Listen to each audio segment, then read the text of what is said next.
Pernahkah engkau duduk sendirian, lalu tiba-tiba pertanyaan itu muncul di hatimu? Kenapa dunia terasa begitu kejam? Kenapa ikan yang begitu mencintai air justru dimasak di dalam air yang mendidih? Kenapa daun yang setia pada angin justru jatuh karena hembusannya?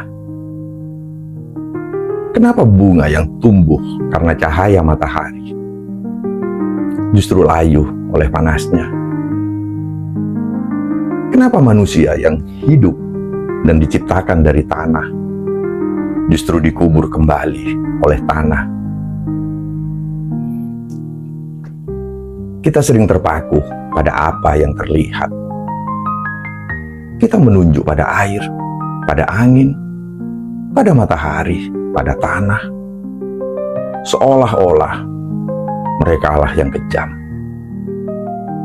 Padahal kebenaran tidak sesederhana itu. Ada akar yang lebih dalam, ada rahasia yang tak kasat mata, ada hukum kehidupan yang berjalan lebih luas daripada sekedar pandangan mata kita.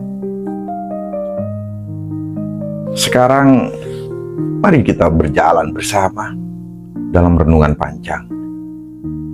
Kita akan menyelami satu persatu simbol yang menyentuh batin kita. Dan pada akhirnya, kita akan sampai pada satu kesadaran. Bukan dunia yang kejam, melainkan cara pandang kita yang masih terbatas.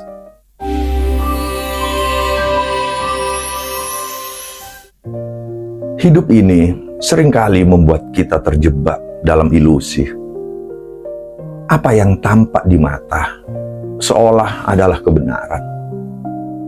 Padahal yang tampak itu hanyalah permukaan, bukan kedalaman. Kita sering menyalahkan hujan yang membuat kita basah. Padahal yang perlu kita salahkan adalah diri sendiri yang lupa membawa payung. Kita marah pada malam yang membuat gelap. Padahal justru dalam gelap itulah bintang bisa terlihat. Begitulah manusia. Terlalu sering menyalahkan sesuatu di luar dirinya, tanpa mau menengok ke dalam, tanpa berani menelusuri akarnya. Padahal hidup ini bukan sekedar apa yang terlihat. Ia adalah jaringan dari sebab akibat yang saling terhubung. Seperti simpul benang yang tak bisa diputuskan dengan satu tarikan saja. Mari kita masuki satu demi satu perumpamaan. Kita gali makna yang tersembunyi di baliknya, agar kita bisa membuka mata lebih lebar dan hati yang lebih luas. Ikan dan air, sebuah cinta yang salah dimengerti. Ikan dari lahir hidupnya ya di dalam air. Air adalah rumahnya, dunianya, dan nafasnya. Ikan tidak bisa hidup tanpa air. Maka ketika seekor ikan mati karena direbus, kita terlalu tergesa-gesa berkata, betapa kejamnya air. Padahal air tidak pernah berniat membunuh. Air itu hanya menjadi wadah.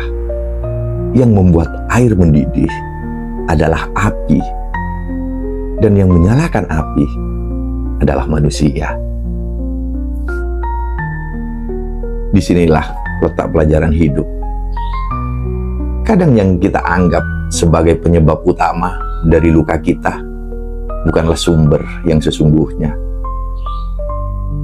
Kita salah menunjuk tersangka. kita menyalahkan yang tampak dekat. Padahal ada kekuatan lain yang bekerja di belakangnya. Dalam hubungan manusia pun juga begitu. Berapa banyak yang menyalahkan cinta ketika patah hati. Padahal yang menyakitinya bukanlah cinta, melainkan sifat manusia yang mempermainkannya. Bukan cinta yang salah, melainkan nafsu, ego, dan kebodohan yang merusaknya. Air itu tetaplah sumber kehidupan bagi ikan. Begitu pula cinta, tetaplah anugerah indah bagi manusia. Yang perlu kita waspadai bukanlah airnya, melainkan api yang tersembunyi di bawahnya.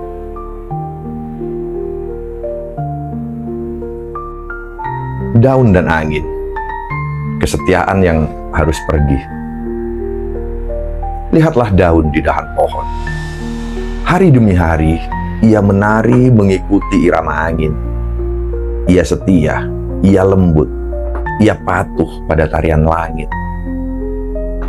Namun pada suatu musim, daun itu gugur, terlepas dari rantingnya, jatuh perlahan, diterbangkan oleh angin yang dulu menemaninya. Kita lalu berkata, betapa kejamnya angin yang selama ini menemaninya justru menjatuhkannya.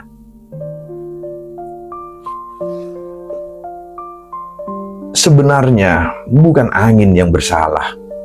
Daun jatuh karena musim, karena waktunya sudah tiba. Karena pohon harus melepaskan yang tua agar memberi ruang bagi yang baru. Hidup kita pun begitu. Kadang kita merasa dikhianati oleh orang yang paling dekat. Padahal bukan pengkhianatan. Hanyalah waktu yang memang sudah selesai. Ada peran yang harus diganti. Ada jalan yang harus dipisahkan.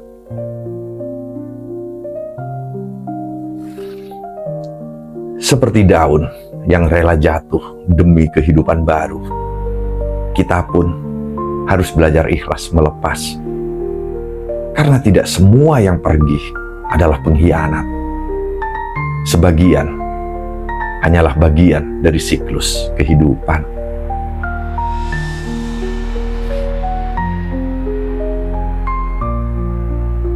Bunga dan matahari, kebaikan yang tak abadi. Matahari adalah cahaya kehidupan. Tanpanya, bunga tak akan pernah mekar. Tanpanya, dunia hanyalah kegelapan. Tapi lihatlah bunga. Ia memang mekar karena cahayanya. Namun, ia juga bisa layu karena terik yang terlalu lama. Maka manusia pun berkata, matahari itu kejam. Ia menumbuhkan, tapi juga mematikan. Padahal bukan itu kebenarannya. Matahari tetaplah setia bersinar. Yang membuat bunga layu bukanlah cahaya, melainkan waktu yang membuat segala sesuatu harus berganti. Begitulah kebaikan dalam hidup. Tidak semua kebaikan bisa kita genggam selamanya. Ada saatnya bahagia datang, dan ada saatnya bahagia itu pergi. Bukan karena hidup ingin menyiksa kita, tapi karena hidup ingin mengajarkan bahwa segala sesuatu ada siklusnya.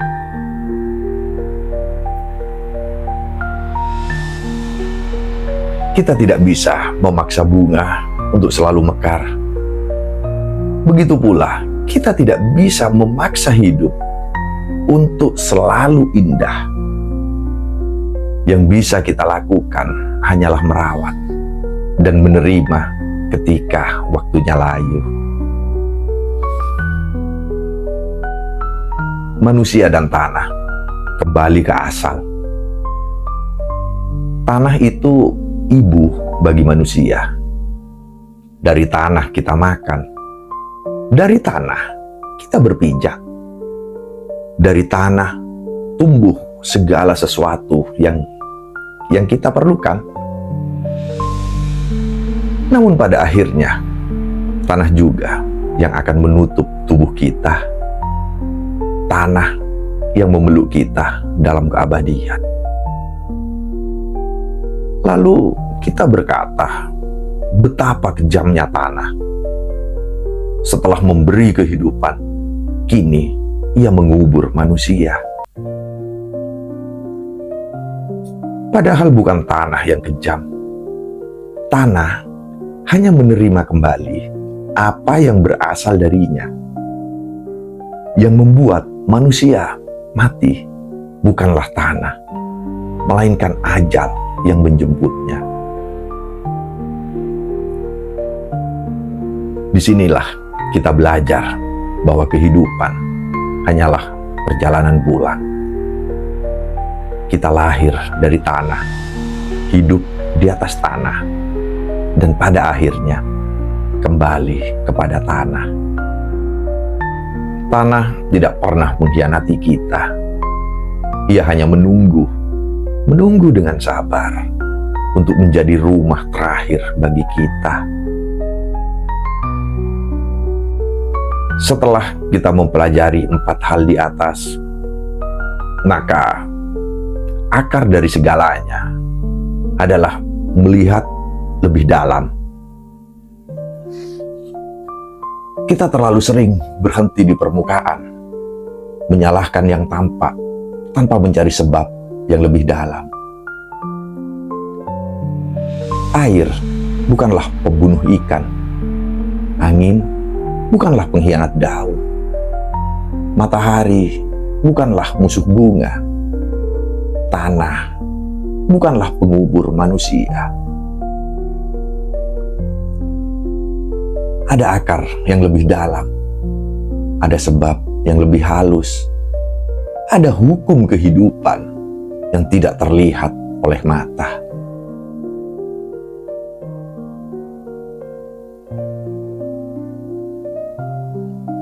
Begitu pula dalam hidup sehari-hari.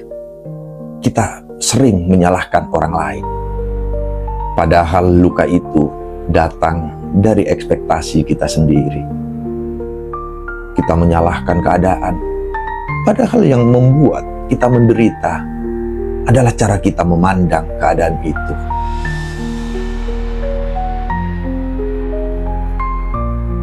Takdir dan pilihan adalah jalan yang kita tentukan.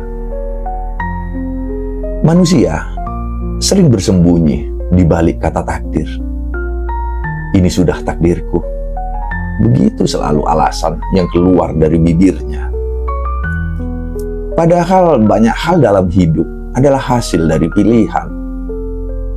Jika kita malas, lalu hidup kita gagal, apakah itu takdir? Ataukah buah dari kemalasan kita? Jika kita salah memilih teman, lalu hidup kita penuh masalah, apakah itu takdir? Ataukah konsekuensi dari pilihan kita sendiri?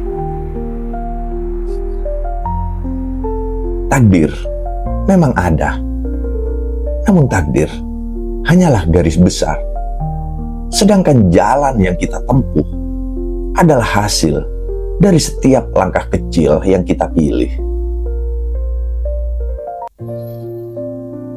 Takdir adalah peta, tapi kita sendiri yang memilih jalannya.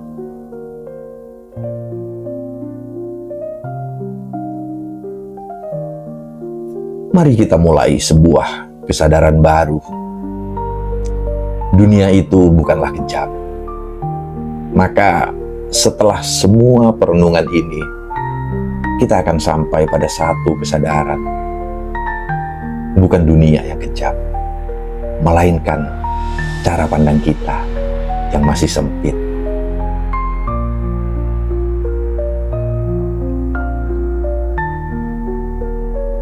Kita melihat dengan mata yang terbatas, sementara semesta bekerja dengan hukum yang luas.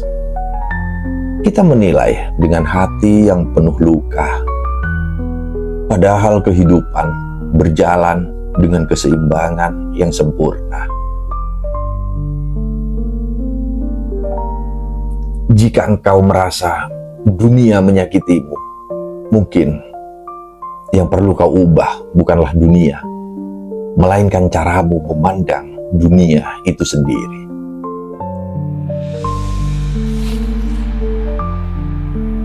Hidup adalah cermin. Apa yang engkau lihat di dalamnya seringkali hanyalah pantulan dari dirimu sendiri. Jika engkau melihat dunia ini kejam, mungkin hatimu masih sempit. Jika engkau melihat dunia ini indah, mungkin hatimu sudah lapang. Maka belajarlah melihat lebih dalam. Belajarlah memahami lebih luas. Jangan buru-buru untuk menyalahkan sesuatu yang tampak. Karena seringkali bukan kehidupan yang menyakitimu, melainkan cara pandangmu yang sempit terhadap kehidupan itu sendiri.